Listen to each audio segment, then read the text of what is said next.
Ok, yo les gens, ça fait super longtemps que j'ai pas fait de vidéo, ça doit faire 5 ou 6 mois en vrai. Tout simplement parce que j'avais pas trop le time de monter les vidéos parce que j'étais en couple, très mauvaise idée.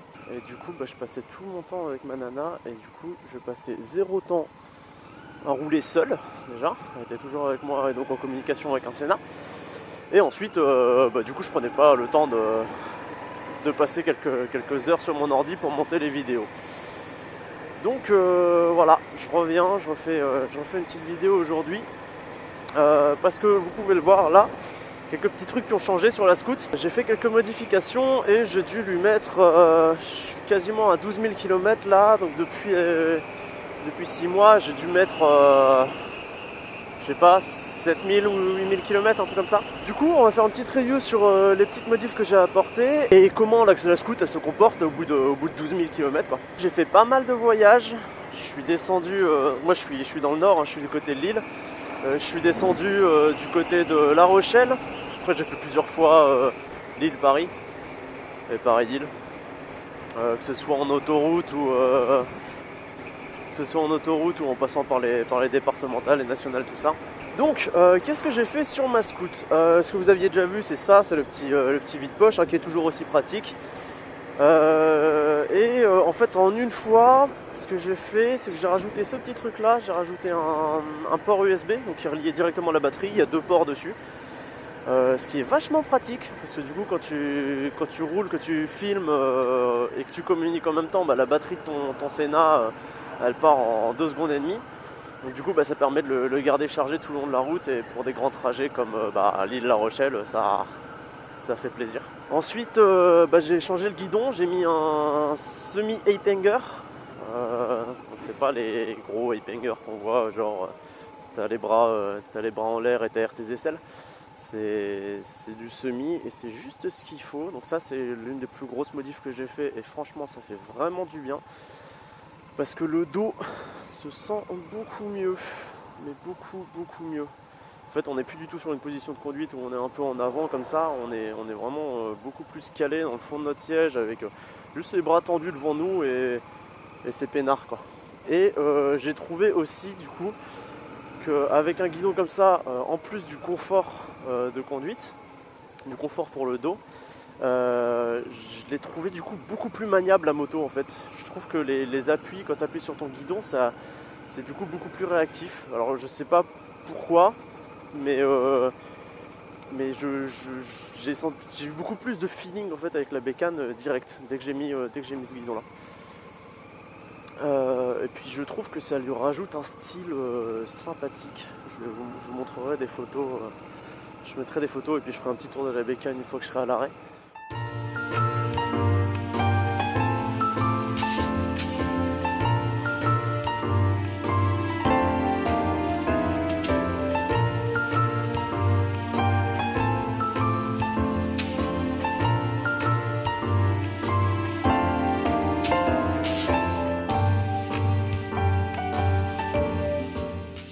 Quand j'ai rajouté ce guidon là, je me suis dit ça casse un petit peu le style rétro de la moto, un petit peu le style classique. Et du coup, qu'est-ce que je peux faire en fait pour faire un style sympathique. Et donc j'ai rajouté ce petit windscreen là qu'il y a devant. C'est un petit coupe-vent et je trouve que le style est vraiment sympa aussi. Et en plus, ça permet de recevoir beaucoup moins de vent dans le casque. Quand on roule à haute vitesse. Après, franchement, en toute honnêteté, aller sur l'autoroute, ça fera pas du tout la diff, hein, le truc. Ça marche bien quand tu vas entre 70 et 90, tu vois, tu sens que tu as un petit peu moins de vent, tu sens qu'il y a un petit peu moins de résistance, donc beaucoup plus confortable, beaucoup plus agréable. Après, petit bémol là-dessus, c'est que moi, direct, comme j'ai senti qu'il y avait moins de vent qui m'arrivait dans la gueule, t'as tendance à aller plus vite. Parce que souvent ce qui te freine, ce qui te donne la sensation de vitesse, c'est quand tu prends tout le vent dans la tronche.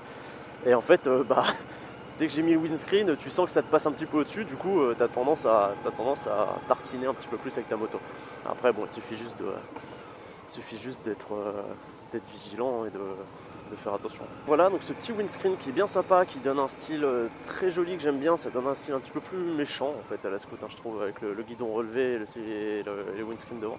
Et aussi gros changement sur la moto, j'ai changé mon phare, j'ai installé un phare LED et ça c'est bonheur. Là, franchement c'est bonheur parce que la nuit, avoir du LED c'est trop bien. Et puis même le jour en vrai, hein, les voitures te voient mieux, t'es plus visible et tout. On le sait tous, hein, quand tu croises un mec en gros BMW qui a ses phares LED allumés, qui t'éclate la rétine, tu râles, mais tu le vois son BM. Donc là c'est un peu le même délire quoi. En moto c'est chouette parce que tu es vu et tu vois bien.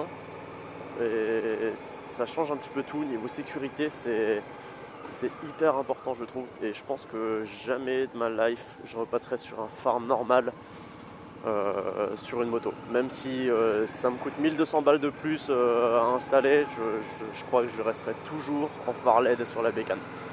En termes de pricing, alors je sais plus du tout, je crois que le tout ça m'a coûté 800 balles je pense d'installer le tout, d'installer le guidon, le port USB, le phare LED, le windscreen et avec la main d'œuvre, je crois que ça m'a coûté 800 balles en tout. Donc c'est pas excessif en vrai, c'est vraiment pas excessif.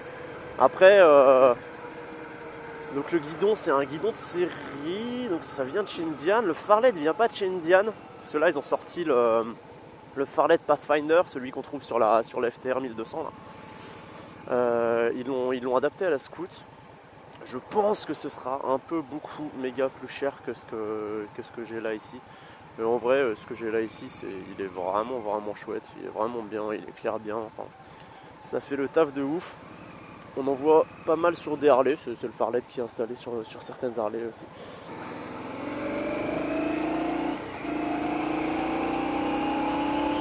Le guidon, il a été primordial pour moi pour les gros voyages parce que je me voyais pas descendre à La Rochelle en étant penché vers l'avant. Franchement, j'aurais pas supporté, je pense. J'ai fermé ma visière, il doit y avoir un camtar devant là qui lâche de la poussière, j'en ai pris plein la gueule.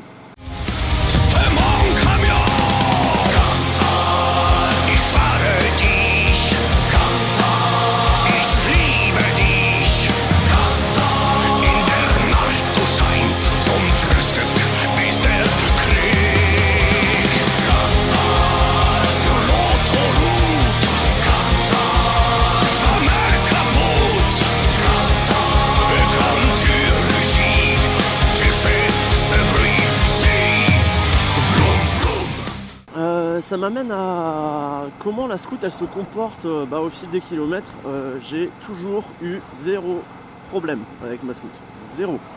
Alors franchement jamais rien quoi. Et tout va toujours nickel. Et sur les grandes distances, moi j'ai trouvé ça nickel.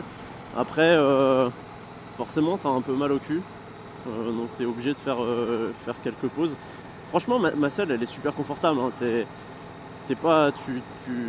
T'es pas en PLS hein, quand tu fais des heures avec quand tu fais des heures de conduite, t'es pas en PLS du tout, mais il faut faire des pauses. Mais après de toute façon dans tous les cas, celle confortable ou celle pas confortable, il faut que tu fasses des pauses. Hein. Déjà tu dois mettre de l'essence plutôt régulièrement parce que t'as pas non plus 700 km d'autonomie. Et en plus il faut, si tu veux rester vigilant, attentif, il faut que tu fasses des pauses régulièrement. Donc moi ça allait niveau confort. Mais par contre, La Rochelle, je suis descendu donc avec ma copine de l'époque. Et je dis de l'époque, c'était il n'y a pas si longtemps.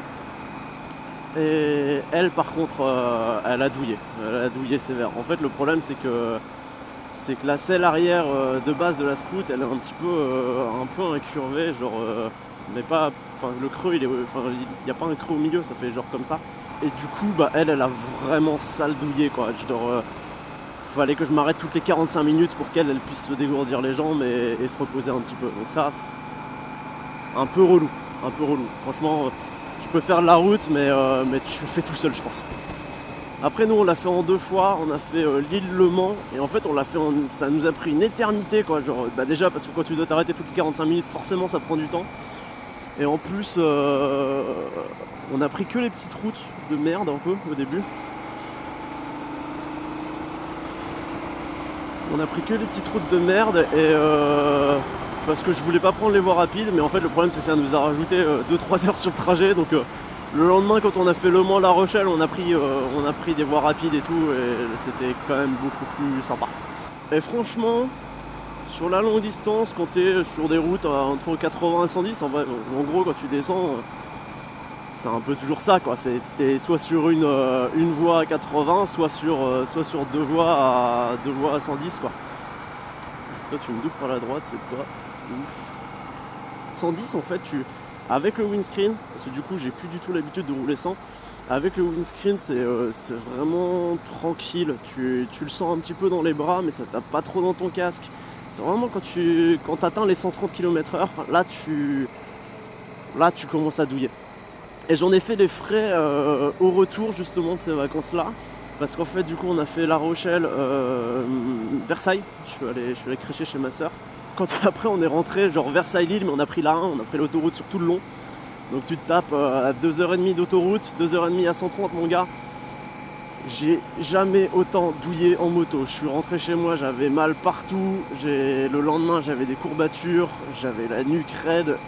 Franchement, c'est pas fait pour quoi. Sans déconner, c'est pas fait pour. Faire de l'autoroute, il faut une bulle quoi. Il faut une bulle ou alors un fairing. Donc la route, franchement, longue distance, ça passe. Juste pas à 130. Faut prendre les départementales nationales. Donc si vous voulez une ref, quand je descends en voiture sur Paris, je mets 2h30 à peu près en prenant l'autoroute. Quand je descends en moto, du coup je prends les nationales et je mets 3h30 au GPS, donc entre 3h30 et 4h si on compte les pauses quoi. Par contre pas de fatigue en fait. Enfin, après je sais que moi j'ai tendance à rouler beaucoup, donc je suis jamais très fatigué quand je roule en moto. Mais ouais, quand t'arrives sur Paris, t'es pas trop crevé quoi, donc ça va. Qu'est-ce que tu fais toi après? Le seul moment où je me suis senti vraiment fatigué après avoir roulé longtemps, c'est quand j'ai fait Lille-Paris, Paris-Lille sous la pluie. Alors ça mon gars, quand t'es sous la pluie, que t'as ta meuf à l'arrière avec un sac à dos qui contient les affaires des deux, l'enfer sans déconner. Attends, je vais passer par là. Donc tu roules pendant 4 heures avec ta meuf derrière la moto qui a un sac à dos. Donc tu sens le poids qu'il y a sur le cul de ta moto. S'il pleut, au moindre rond-point, tu sens ta roue arrière qui chasse. C'est un truc de malade. Genre le moindre rond-point, la moindre plaque d'égout, tu sens le truc qui peut partir à tout moment. Sans déconner, ça fait peur. J'ai jamais conduit aussi prudemment dans ma vie. C'est pas rassurant du tout. Ouais, il faut faire vraiment attention parce que sur un long trajet sous la pluie, quand tu prends une départementale où t'es genre 80 ou quoi, mon gars, c'est usant. Mais après la moto tient toujours la route. Peut-être, après j'ai pas vraiment d'expérience là-dessus, mais peut-être qu'avec d'autres pneus, ce serait mieux. J'ai entendu dire que les pneus de base de la Scoot, c'est un petit peu des savonnettes. Dès qu'il pleut un peu, je suis assez d'accord. Après, comme je dis, j'ai pas essayé d'autres pneus quoi. Donc j'ai pas essayé d'autres pneus, j'ai pas essayé d'autres motos non plus. Donc j'ai pas un avis très élaboré sur la question. Aussi, ce dont j'ai pu me rendre compte en faisant les longs trajets, c'est que normalement de base t'as à peu près 200 km d'autonomie sur la Scoot. Avec il y a 12 litres 5 dans le réservoir. T'as à peu près 200 km d'autonomie quand tu fais des routes un peu comme là je fais, tu vois, genre de la ville avec un petit peu de voie rapide, mais principalement, enfin, t'as souvent de la ville, tout ça, là tu fais 200 km. Tu vas peut-être un petit peu au-dessus, mais voilà. Par contre, en faisant des routes à 80, 110, tout ça, en un plein, je faisais facilement 250, 270 km. Après, j'ai un pot d'échappement Rémus et j'avais lu aussi avant d'acheter la moto que le pot consommait un petit peu moins. Enfin, il permettait de consommer un petit peu moins qu'avec le pot d'origine. Donc je sais pas si c'est vrai non plus parce que encore une fois j'ai pas de rêve derrière. Mais voilà. Mais sinon, en résumé, en fait, la moto là, comme je l'ai ici, c'est vraiment genre la bécane que j'adore, quoi. Je trouve que le guidon comme ça est parfait, elle a un look genre, je la trouve toujours aussi sexy après quasiment un an à l'avoir en fait. Je la trouve toujours aussi sexy, je suis toujours aussi fan de ma moto, je suis toujours amoureux et j'ai jamais été déçu. Du coup ouais, toujours aussi satisfait de ma moto, que ce soit sur du trajet quotidien comme sur du trajet longue route. J'en suis toujours ravi et c'est exactement ce pourquoi je l'avais acheté en fait. Parce que je savais que j'utiliserais tous les jours et je savais que je partirais en voyage. Donc c'est très polyvalent, c'est vraiment très polyvalent. Juste, c'est pas fait pour l'autoroute quoi. En même temps, beaucoup de motos ne sont pas faites pour l'autoroute. Sur ce, j'arrive à destination, je vais m'acheter des cordes de guitare. Je vous fais des bisous et je vais essayer de faire des vidéos un petit peu plus régulièrement maintenant. J'ai pas mal de sujets en tête que je pourrais aborder et qui pourraient être sympas à faire. En plus, j'ai mon meilleur pote d'enfance, mon bro, qui va s'acheter une Scoot Bobber bientôt. Il est sur le point de passer le permis. Il va s'acheter une Scoot Bobber et donc il y aura des petits rides ensemble et ça va être le fun total. Hop. Allez, des bisous.